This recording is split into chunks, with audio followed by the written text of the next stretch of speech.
அனைவருக்கும் வணக்கம். கதை நேரத்தில் மீண்டும் உங்களை சந்திப்பதில் மகிழ்ச்சி. இன்று நான் சொல்லப்போகும் நீங்கள் கேட்கப் போகும் கதை பாண்டிமாதேவி. எழுதியவர் திரு ந. பார்த்தசாரதி அவர்கள். அத்தியாயம் 18.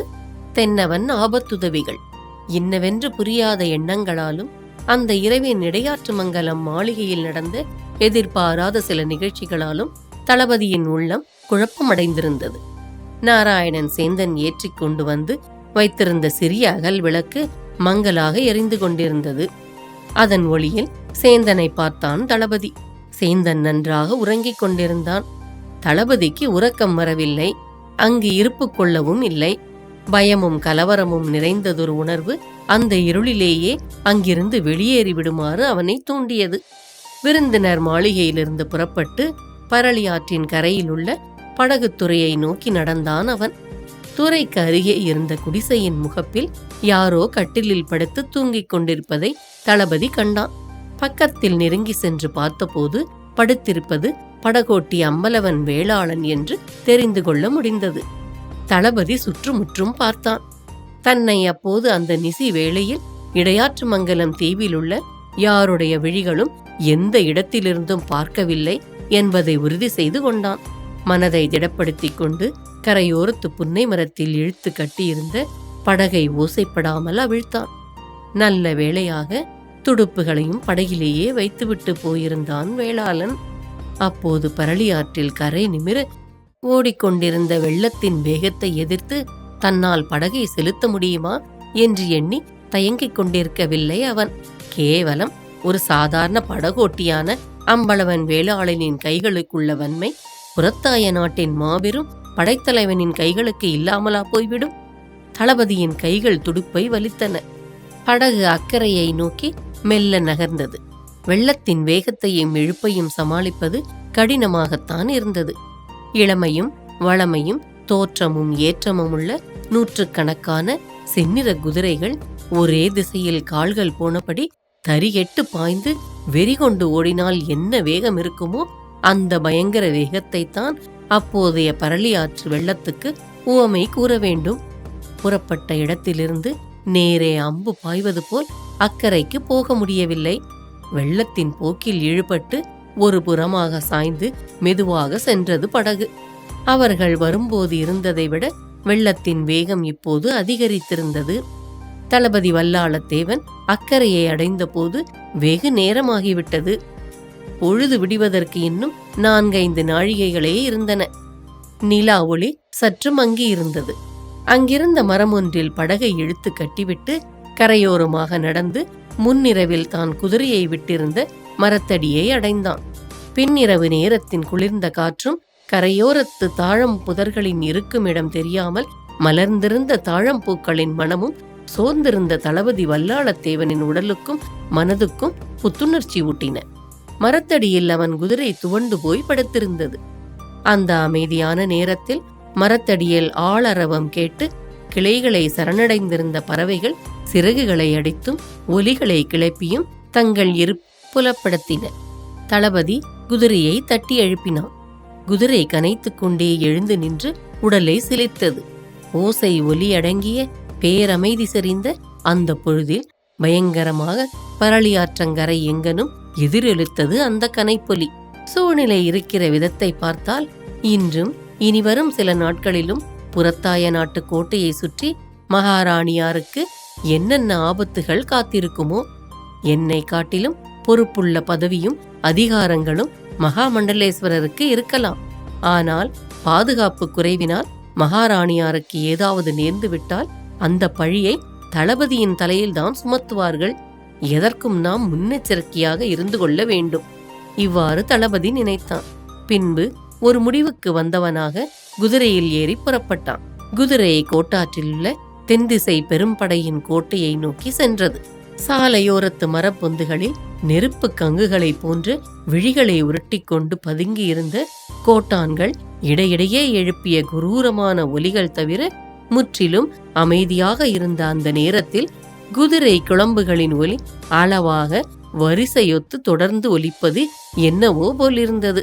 பூ சிறிது சிறிதாக மலர்ந்து இதழ்களின் நறுமணமும் அழகும் பரவுவது போல் ஒளியின் மலர்ச்சியை நோக்கி இருள் தோற்று நைந்து கொண்டிருக்கும் அந்த பின்னிரவு நேரத்தில் மண்ணும் விண்ணும் மரங்களும் செடி கொடிகளும் தன்னை சுற்றியுள்ள எங்கும் எதுவும் வார்த்தைகளின் பொருள் எல்லைக்குள் சிக்காத ஒரு பேரழகில் தோய்ந்தெழுந்து கொண்டிருப்பது போல் அவன் கண்களுக்கு தோன்றியது.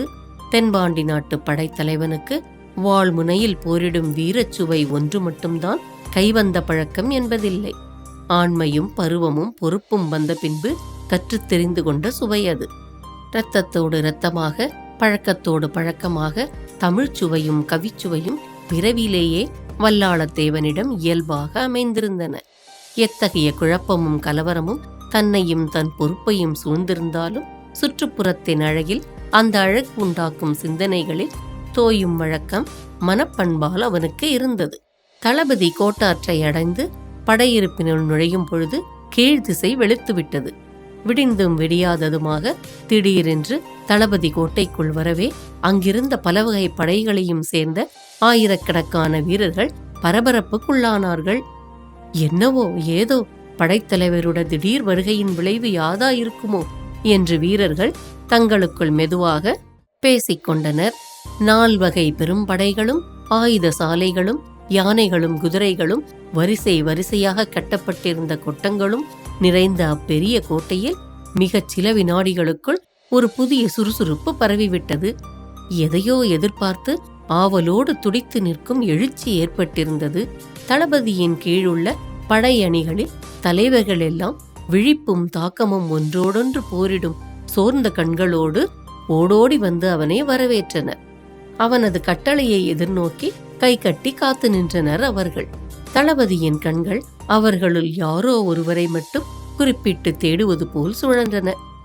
ஒவ்வொருவராக பார்த்து கொண்டு வந்த அவன் பார்வை ஆபத்துதவிகளின் படைக்கு தலைவனாக மகர நெடுங்குழை காதனின் மேல் ஒரு கணம் நிலைத்தது. அந்த பார்வையின் குறிப்பை புரிந்து கொண்டு ஓரிரு அடிகள் முன்வைத்து நடந்து வந்து வணங்கினான் மகர நெடுங்குழை காதன். குழைக்காதரே, ஆபத்துதவிகள் படையைச் சேர்ந்த வீரர்கள் எல்லாம் கோட்டைக்குள் தானே இருக்கிறார்கள் என்று கேட்டார் தளபதி. ஆம், எல்லோரும் கோட்டைக்குள்ளேதான் இருக்கிறார்கள். நல்லது, மற்றவர்கள் போகலாம். குழைக்காதரும் நானும் தனிமையில் சிறிது நேரம் பேச வேண்டும். குழைக்காதனை தவிர அங்கு நின்று கொண்டிருந்த மற்றவர்கள் வெளியேறினர். தென்னவன் ஆபத்துதவிகள் என்பார் படைகளுள் ஒரு முக்கியமான பிரிவினர். தென்பாண்டி நாட்டு அரச மரபினரின் உயிருக்கு கவசம் போன்றவர். வெளிப்படையாக தெரிந்தோ தெரியாமலோ ஆபத்துதவிகளின் காவல் இருந்து கொண்டிருக்கும். ஆட்சியில் குழப்பம், சூழ்ச்சி, சதி இவற்றில் ஏதாவது ஏற்பட்டாலோ ஏற்படுவதாக தெரிந்தாலோ தளபதி ஆபத்துதவிகளை பயன்படுத்தலாம். ஆபத்துதவிகளை பயன்படுத்த வேண்டிய அத்தகைய நெருக்கடி இப்போது தளபதி வல்லாளத்தேவனுக்கு ஏற்பட்டிருந்தது. யாரால் எப்போது என்ன ஏற்பட முடியும் என்று அவனால் சிந்திக்கவோ சொல்லவோ முடியவில்லை. இரவு நடந்தவற்றை நினைத்தால் இடையாற்றுமங்கலம் நம்பியின் மேலேயே அவனுக்கு அவநம்பிக்கை ஏற்பட்டது. 2 ஆறுகளுக்கு நடுவே உள்ள அந்த சின்னஞ்சிறு தீவில் மகா மண்டலேஸ்வரரின் உள்ளத்திலும் மாளிகையிலும் நிறைந்து கிடந்த சூழ்ச்சிகளை எண்ணிய போது அவன் திகைத்தான். ஒரு பெரிய இரவின் சிறிய சில நாழிகைக்குள் இடையாற்றுமங்கலத்தில் இவ்வளவு மர்மங்களை புரிந்து கொள்ள முடியுமானால் சில நாட்கள் இரவும் பகலும் எந்நேரமும் அங்கே முழுமையாக தங்கியிருந்தால் இன்னும் எவ்வளவு தெரிந்து கொள்ள முடியும் என்று எண்ணினான் அவன். தளபதியின் முகத்தில் தோன்றி மறையும் ஆழ்ந்த சிந்தனைகளின் சாயையை பார்த்து கொண்டே பயபக்தியோடு எதிரில் நின்று கொண்டிருந்தான் மகர நெடுங்குழை காதன். ஓ, உங்களை நிறுத்தி வைத்துக்கொண்டு நான் ஏதோ சிந்தனையில் மூழ்கிவிட்டேன். பரவாயில்லை, நான் காத்திருப்பேன் என்று அடக்கமாக கூறினான் மகர நெடுங்குழை காதன். குழைக்காதரே, நேற்று மாலை குமரித்துறையில் மகாராணியார் வழிபாட்டுக்கு வந்திருந்த போது நடந்த நிகழ்ச்சி பற்றி கேள்விப்பட்டிருப்பீர்கள். தென்பாண்டி நாட்டுக்கு இது ஒரு சோதனை காலம். நமக்கு தெரியாமலே நம்மை சுற்றி சதிகள் நடந்து கொண்டிருக்கின்றன. சிறிது காலத்திற்கு நாம் விழிப்புடன் இருக்க வேண்டும். அறிவின் பலத்தையோ சிந்தனையின் வன்மையோ கொண்டு மட்டும் இவற்றை சமாளித்து விட முடியாது. இப்போது நான் சொல்வதை நீங்கள் நன்றாக கவனித்து கேட்க வேண்டும். ஆபத்துதவி படைகள் இன்னும் சிறிது காலத்துக்கு புறத்தாய நாட்டு கோட்டையில் மகாராணியாரை சுற்றி இருப்பது நல்லது.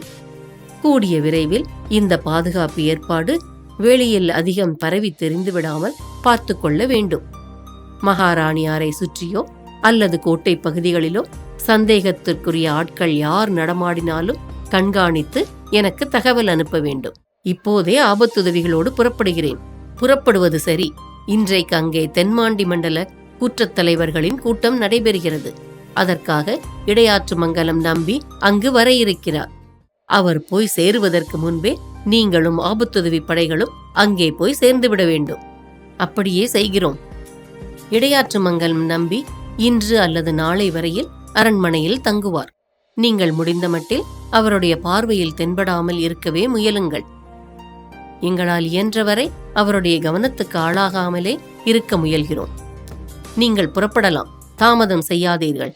தளபதி வல்லாளத்தேவன் ஆபத்துதவிகள் படைத்தலைவனான மகர நெடுங்குழைக்காதனுக்கு விடை கொடுத்து அனுப்பினான். பொழுது விடிந்து நன்றாக வெயில் பரவிவிட்டது.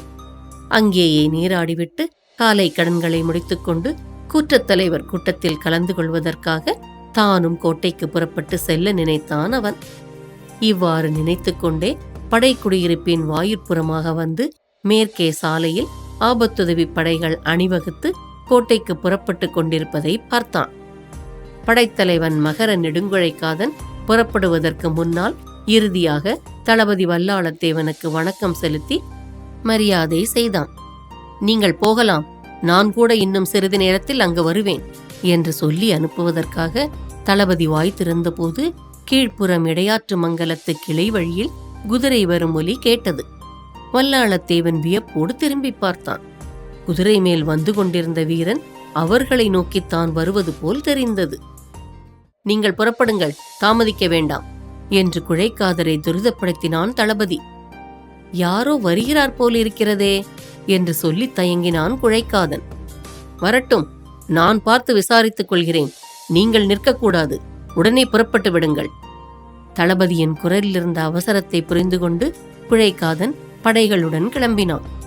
அவனும் படைகளும் மேற்கே சிறிது தூரம் சென்று மறையும் வரையில் பார்த்து கொண்டிருந்து விட்டு கிளம்பினான் தளபதி வல்லாளத்தேவன். யாரோ சிரிக்கும் ஒலி கேட்டது.